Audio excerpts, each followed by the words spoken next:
வணக்கம் மக்களே, எல்லாரும் எப்படி இருக்கிறீங்க? என்ன பண்ணுறீங்க?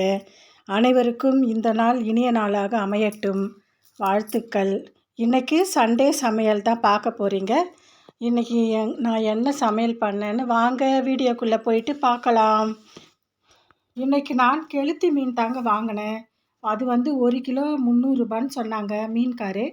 அது சரின்னு நல்லா இருந்தது, மீன் ஃப்ரெஷ்ஷாக இருந்ததுங்க, அதனால் வாங்கினேன்.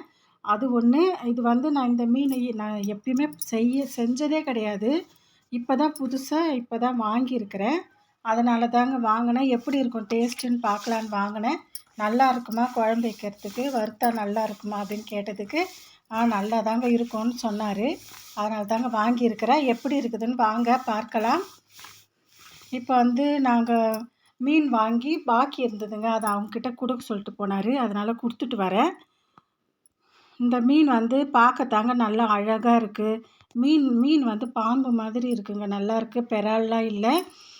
இதில் செதில்லாம் கம்மியாக தான் இருக்குது. மீன் க்ளீன் பண்ணுறதும் இது ஈஸி தான். இப்போ பார்த்திங்கன்னா இதுக்கு மீனுக்குள்ளே முள் ஒரே ஒரு முள் தாங்க, ரொம்ப முள்ளுலாம் இல்லை. ஆனால் மீனுக்கு வெளியில் தாங்க 3 முள் இருக்குது. இந்த முள் அதுக்கு குத்திடுச்சுன்னு வச்சுக்கோங்களேன், ரொம்ப நேரமாக வலிக்குங்களாங்க, ரொம்ப வலிக்குமாங்க. அவரே சொல்லிட்டு போனார், ஜாக்கிரதைங்க, இதை கத்திரியால் கட் பண்ணிவிடுங்க, கையில் குத்திக்க போகிறீங்க, ரொம்ப வலிக்கும் அப்படின்னு சொல்லிட்டு போனதுனால நான் உஷாராக கத்திரியாலேயே கட் பண்ணிட்டேங்க. 1 கிலோ மீன் தாங்க வாங்கியிருந்தேன். நான் ஈஸியாக தாங்க இருந்தது, கழுவுறதுக்கெலாம் சுத்தமாக இருந்ததுங்க மீன். அதனால் நல்லா கழுவிட்டேன்.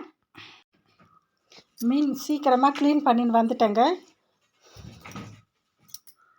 இப்போ சாப்பாடு செய்கிறேங்க. ஒலை வச்சுருக்கிறேன். ஒலை நல்லா பொங்கி வருது. இப்போ கொஞ்சமாக உப்பு போட்டுக்கிறேன். இப்போ சோளம் தாங்க வாங்கினேன். இந்த வாரம் நான் சந்தைக்கே போகலை. ஏன்னு பார்த்தீங்கன்னா, இங்கேயே வாரம் இங்கே காய் வண்டி வருதுங்க இப்போ புதுசாக. அதுலேயே நான் வாங்கலான்னு வாங்கிட்டேன். நல்லா தாங்க இருந்தது, காயெலாம் நல்லா ஃப்ரெஷ்ஷாக இருந்தது.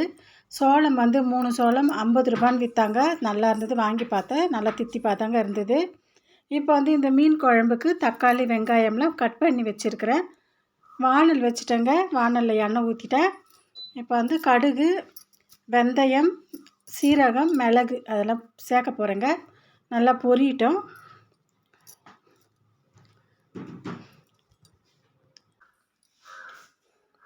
மீன் குழம்பு வைக்கிறதுக்கு புளி இல்லாமையா மீன் குழம்பு வைக்க முடியும்? அதனால் நான் எடுத்ததுமே புளியை தாங்க ஊற வைப்பேன். மீன் குழம்பு வைக்கணுன்னா மீன் க்ளீன் பண்ணுறதுக்கு முன்னாடியே புளி ஊற வச்சுட்டு தாங்க போவேன். ரொம்ப நேரம் புளி ஊறினா தான் குழம்புல ஊற்றினா சூப்பராக இருக்குங்க. அதனால தான் ஊற வச்சுருவேன். இப்போது எல்லாம் பொரிஞ்சு போச்சுங்க. இது வெங்காயம் சேர்க்குறேன். வெங்காயம் நல்லா பொன் கலரில் வேகட்டும், வதக்கலாம்.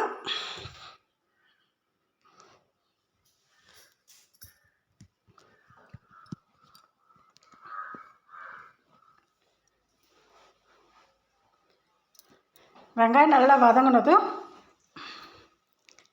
தக்காளி சேர்க்க போகிறேங்க. தக்காளிலாம் கட் பண்ணி தான் வச்சுருக்கிறேன்.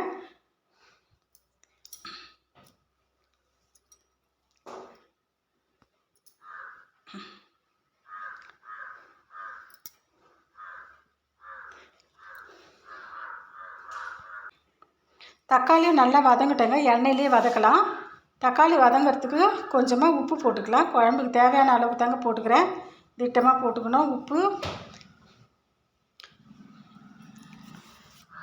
தக்காளி வதங்கினதும் வீட்டு மிளகாய் தூள் தாங்க போட்டுக்கிறேன். வீட்டு மிளகாய் தூள் நல்லா எண்ணெயிலே வதங்கட்டங்க. இப்போ ஊற வச்சுருந்த புளியை நம்ம சேர்த்துக்கிறோம்.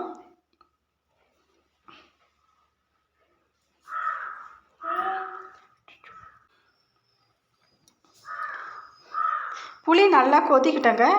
இப்போ இந்த மீனை கழுவி வச்சுருக்கிற மீனை சேர்த்துக்கலாம். இதில் பாதி மீன் எடுத்து நான் வறுக்க போகிறேன், பாதி மீன் தான் குழம்பு வைக்க போகிறேன். குழம்பு வச்சுட்டு எங்கள் வீட்டில் எங்கள் அம்மா இருக்கிறாங்க, எங்கள் அப்பா இருக்காங்க, அவங்களுக்கு கொஞ்சம் கொடுத்துருவேன். மீதி தான் நாங்கள் சாப்பிட்ணும். நீங்களும் இதே மாதிரி மீன் குழம்பு வச்சு சாப்பிட்டு பாருங்கள். சூப்பராக இருக்குங்க. மீன் குழம்பு மசாலா கூட போட்டுக்கலாம், நல்லாயிருக்கும். உப்பு, மஞ்சத்தூள், மீன் வறுவல் மசாலா, கொஞ்சமாக மிளகாய்த்தூள் போட்டேங்க. இப்போ வந்து தண்ணி சேர்த்து பிசைஞ்சு வச்சுக்கலாங்க.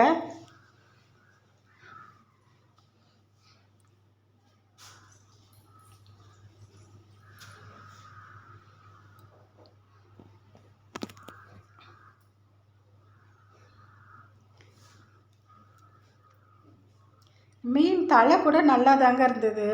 எதுவுமே வேஸ்ட் ஆகலை. நல்லா டேஸ்ட்டாக இருந்தது. நீங்களும் இது மாதிரி மீன் கிடைச்சா வாங்கி சாப்பிட்டு பாருங்கள். சூப்பராக இருக்கும். இன்னும் கொஞ்சம் பெரிய மீனாக இருந்தால் இன்னும் நல்லா இருக்கும்னு நினைக்கிறேன். இப்போ வந்து குழம்பு கொதிச்சிடுச்சுங்க. இப்போ வந்து நம்ம கழுவி வச்சுருக்கிற மீனை போடலாம்.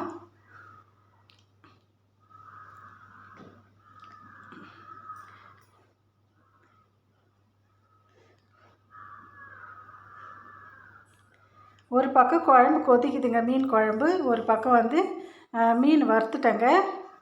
குழம்புலாம் ரெடி ஆகிடுச்சு. இப்போ வந்து சாப்பிட வேண்டியது தான். சூப்பராக சாப்பாடு, வெள்ளை சாப்பாடு, மீன் குழம்பு, மீன் வறுவல்ங்க. இன்னைக்கு அடுத்த வீடியோவில் பார்க்கலாங்க. நன்றி.